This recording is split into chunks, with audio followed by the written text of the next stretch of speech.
The date on the calendar may change and the opponent may change as well, but we end up with the same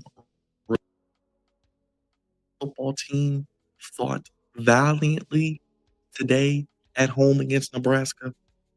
Unfortunately, it's the same old Terps. It's the Maryland Football Postgame Show. I'm coming to you live today on October 11th, 2025. Getting this video out to the wonderful Flex Zone family and all the Maryland Terps fans. Make sure you guys tackle that thumbs up. Make sure you sack the subscribe button and make sure you bulldoze and blitz that bell. And comment down below. Let me know your thoughts on Maryland dropping two in a row, now 4-2, as Nebraska elevates to 5-1. I can't even get angry anymore. You look at the Terps, you look at the Orioles, you look at the Ravens, teams we cover here on the Flex Zone podcast, and nothing new under the sun. They have a lead, they can't hold it. And yet again, they snatch defeat from the jaws of victory. It's an exciting game. We get big plays, we get a lot of points, but at the end of the day, end up with a loss. They were down, was Maryland 3 points, a field goal to tie the game, but Malik Washington couldn't pull off that moment and get that magical signature moment to get that win. Washington played really, really well, but his best was not good enough. Let's look at the box score as well. As Washington, to me, he gets a B plus. He was 27 of 37, 249, one touchdown, no interceptions. Now there are things he needs to work on. He's a freshman. The footwork, dropping back too far, staring down receivers. I think as the game went on, he did a good job going through his progressions, calling audibles, having command of the offense at the line of scrimmage, and really doing a good job with his legs, taking what the defense gave him, which was one of my keys, and really showing each week he's getting better and better. But on 4th and 4, Washington's pass escaped the reach of Dorian Fleming and was incomplete. And for the second time in 2 weeks, a disappointing demise for the Terps. Head coach Michael Locksley said, "Nobody can watch what we did today and feel like it's the same old Maryland because I don't see that." I talked about it in the preview. Maryland has a tendency to have consecutive losses. The losses come in bunches, and you saw that today. Unfortunately, it was a slow start for Maryland. Nebraska couldn't get stopped on the first drive. They went right down the field and scored. And they ran the ball even better for did Nebraska. They were and Johnson killed them today. 21 carries, 176, 8.4 an attempt. Honestly, I kind of wonder why he didn't get the ball more, but he did his thing as well. Now, he was gashing the Terps for multiple chunk plays, and it led them into Maryland territory. But they were stopped on 4th and 2 in field goal range as well. The Terps failed to establish an offensive identity as he was taking back Malik Washington on a sack for a loss. The screens, the quick-hitted passes, and the runs, the first quarter, Maryland only had one rushing yard. They didn't do anything. They went for 4th and 5, and he ran for it, did Malik Washington, and he didn't have the wherewithal to get the first down. He had a slide attempt. He started to give himself up too early, which cost him a first down. So it sucked. It sucked. The Terps went 3 and out and allowed a sack in the process as well, because that was the next possession of the first quarter. So the first quarter was all Nebraska. They were actually up. What were they? It was pretty much the second quarter was back and forth. It was 17 points for both teams, but Nebraska dominated that first quarter with the run game and just moving the ball at will. Now, Nolan Ray did have his best game of the season. We need to see more Nolan Ray, 11 carries for 62 yards. He needs to be the every down back and sprinkle in some Dejon Williams and Iverson Howard, because Nolan Ray can make you miss. He has that twitchy ability. He can make you miss in the phone booth. He can run, but he can also catch, and I think he's a decent enough blocker as well. Nolan Ray had a beautiful 28-yard run, his best run of the season potentially, and it was good to see. He finished with, like I mentioned, 11 carries, 62 yards, a touchdown, 4 catches for 29 yards, 62 rushing yards, and 29 receiving yards. He played his best game, worst season highs. Locksley said we need to get the run game going. We're not getting enough explosives out of the run game as well. Dylan Raiola did have 3 interceptions, but he made enough plays down the stretch, going 20 of 29, 260 with 4 touchdowns. Now, Kenneth Williams had a beautiful special teams for the Terps. They gave up a big return, so they failed that key. 85-yard Kenneth Williams kickoff return. Ricardo Cooper's hustle saved the touchdown, and this is when Dylan Raiola showed his five-star talent, looking like Minnie Mahomes, scrambling, buying time in the pocket, and threading the needle on a beautiful pass to Luke Lindenmeyer for a back corner touchdown toe tap score. Maryland had another stalled drive, and then Raiola just needed 3 more plays to find the end zone again, and the Cornhuskers were up 10 points as well. Maryland was down 7 at the half as Nebraska outgained the Terps on the ground and through the air by a decent amount. Raiola still had 2 turnovers and a failed fourth down conversion that gave the Terps a chance. Now, Malik Washington did come out in the second half he had a passes of 22, 11, and 18 yards, which led to a touchdown. A replay did overturn a fumble when he did run for 12 yards and his knee was down, and they did punch it in right after that as well. Dante Joyner made a great splash play on defense. He picked off Dylan Raiola for a 67-yard interception return. It was great to see the turn, the Maryland with the M. That was iced out. That was dope as well. Now, there was a taunting penalty against Joyner last week, so it was great to see him bounce back. He's one of the leaders of this team. I thought the secondary played a hell of a game. Unfortunately, they couldn't stop the run, and that's kind of what did them in because Nebraska was able to set the tone, take time off the clock, and convert short yardage passes and keep the run game. They got 6.4 in attempt. And like I said, they could have even ran it more as well. Mike Locksley said on Joyner, he's one of the guys that a week ago, he was not feeling good, but I love the way he responded, the maturity level being able to bounce back. Now, Nebraska was down 7 heading into the fourth quarter. Now, they went with a drive that was with under 10 minutes left. They had a delay of game on a 4th and goal where they were going to go for it, but it led to a field goal. They did get that field goal, and Maryland only had a 3.5-minute drive, so Nebraska got the ball back with plenty of time. He was mistake prone all day, was Raiola, but like I said, he's an NFL caliber quarterback. When you need him to, like Pat Mahomes, he may not have the most flashy numbers, but when you need him to make a play, when you need him to make the right play, the smart play, he will make it. They did a good job offensively handing the ball off. He made the throws when he needed to, and he did it on that last drive as well. 7-play, 81-yard touchdown drive, leaving Maryland fans stunned again. And Loxley said, "This is one of the opportunities we've been in the for. I've watched other teams make plays, and I've watched us not make the play." The Terps fall to 4-2. Penalties killed the Terps as we look at the team stats, as they had 3 unsportsmanlike penalties did the Terps in the first half, and one of them was egregious. Cam Wright shoved Raiola to the turf as he was hobbling off the field following his second interception. Maryland had 8 penalties for 84 yards across the game, as you can see. Actually ended with 100 yards according to ESPN. So 100 yards according to ESPN. They had a weakness there with running the football. It was something that was highlighted last week after relinquishing the big loss in the big lead to Washington, but 31 carries, 131 yards. We said you can run the ball against Nebraska. Teams run it more than they throw it, and they did that as well.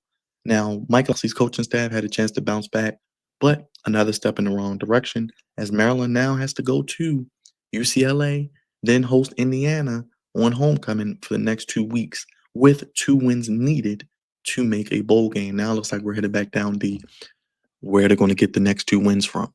Glad that they started 4-0, but not being at least 5-1 before hitting out west when UCLA won today. They're 2-4, beating Penn State, beating Michigan State on the road.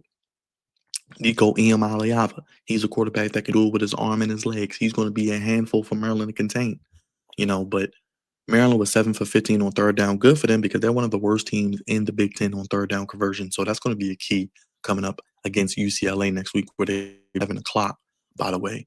UCLA now, as I mentioned. 193 rushing yards for Nebraska, 130 for Maryland.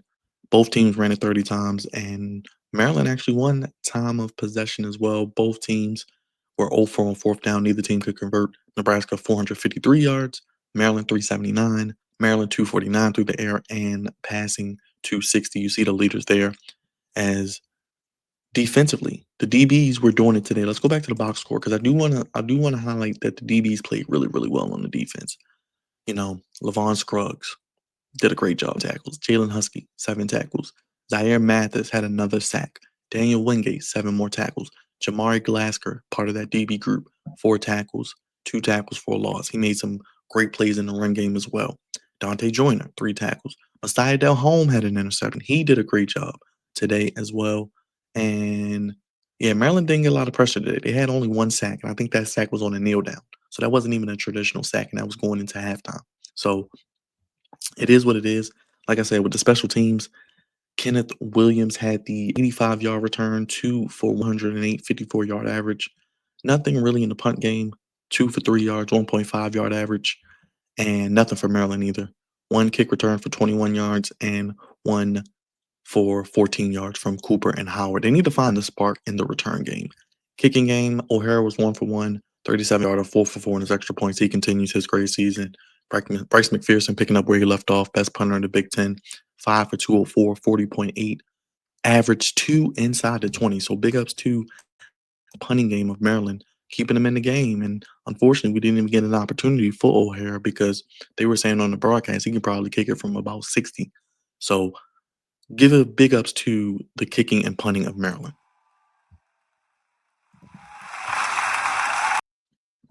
But like I said, the big return that sucked because that led to a Nebraska touchdown when you were building some type of momentum and you couldn't get a stop defensively without getting pressure.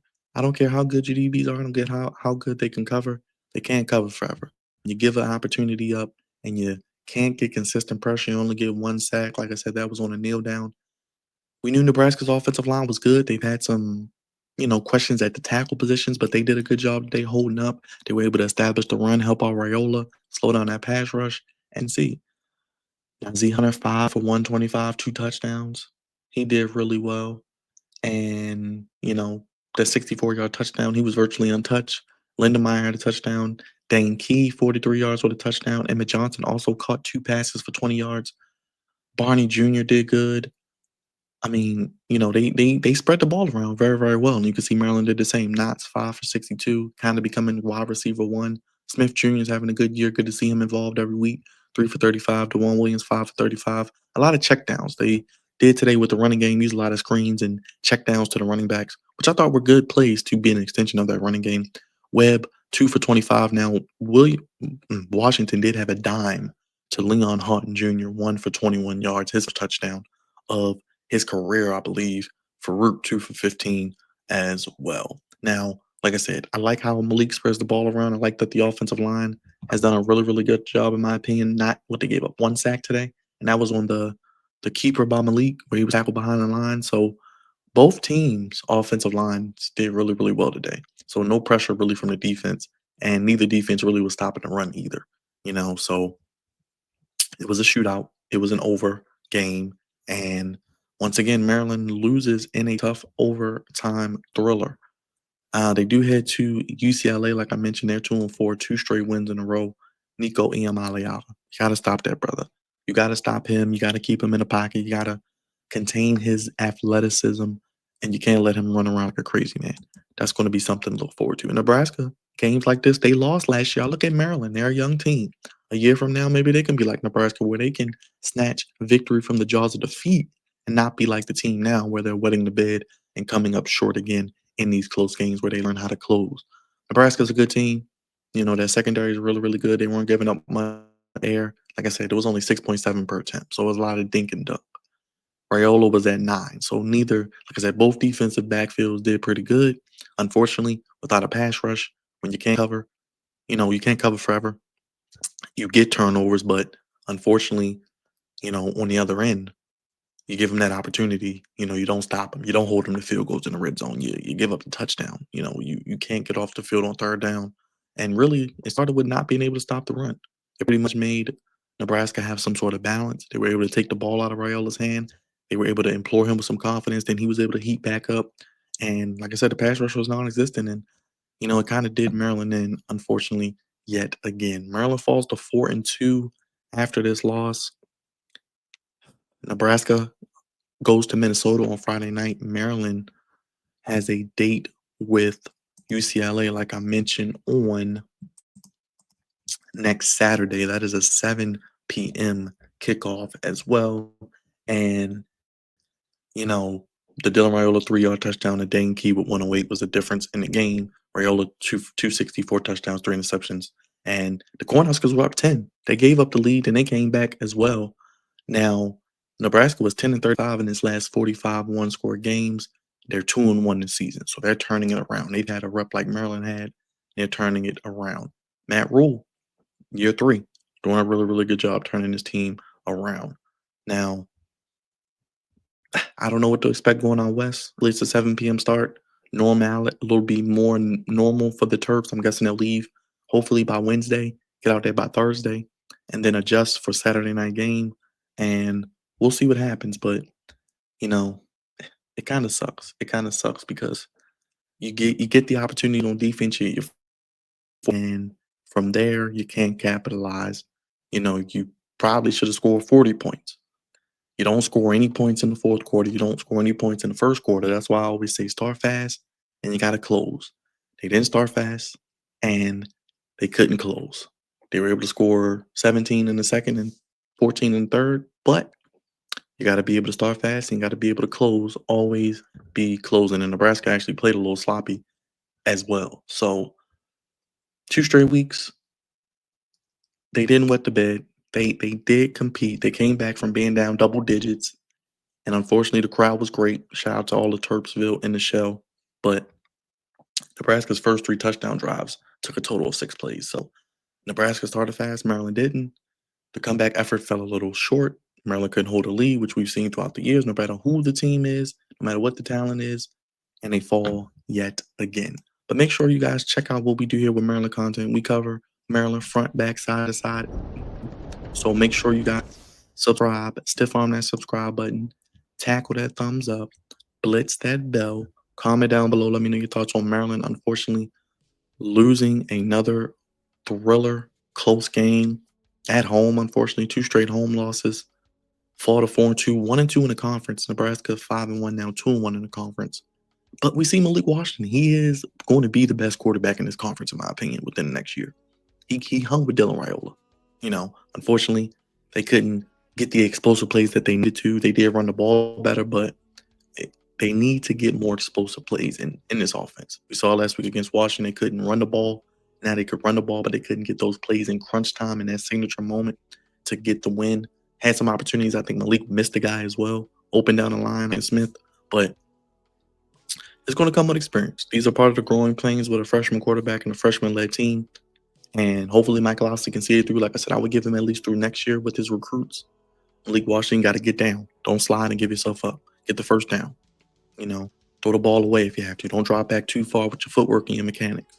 So these are things we'll be looking at. They're 4-2. I thought they would be 5-1 heading into UCLA, then Indiana. Then you could at least split those 2. You could have your 6 wins. You could be 6-2 through 8 and have a chance at a bowl game. And then even with some tough games, even if you do fall down the stretch, you could have a chance to still get in that bowl game, which I think would be a success for the season. A success for me was 6 wins and a bowl appearance. And we'll see what happens with that, especially with the freshman quarterback. But they fall 34-31, Maryland 4-2, Nebraska 5-1, Dylan Raiola in the run game.